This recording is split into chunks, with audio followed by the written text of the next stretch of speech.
திருப்புவனம் இளைஞர் அஜித்குமார் கொலை வழக்கில் டிஎஸ்பி சண்முக சுந்தரத்தின் முன்ஜாமீன் மனுவை தள்ளுபடி செய்த உயர்நீதிமன்ற மதுரை அமர்வு அவரை ஏன் இன்னும் கைது செய்யவில்லை என்று சிபிஐக்கு கேள்வி எழுப்பியுள்ளது.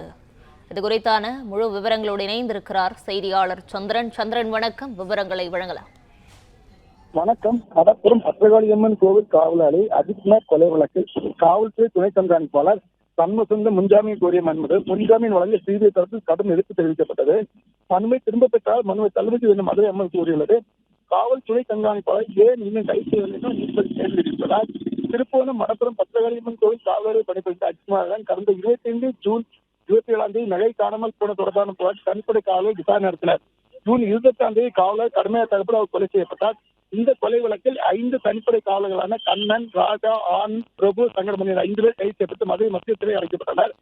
இதற்கிடையில் அஜித்குமார் கொலை வழக்கை சிபிஐ விசாரணைக்கு மாற்றி மதுரை அமர்வு உத்தரவிட்டது.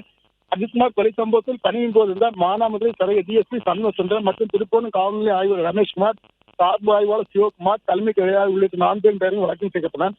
இந்த நிலையில் இந்த வழக்கில் சிபிஐ போலீசார் தன்னை கைது செய்யாமல் இருப்பதற்காக காவல்துறை துணை கண்காணிப்பாளர் சண்முக சுந்தரம் தனக்கு முன்ஜாமீன் கோரி மனு தாக்கல்.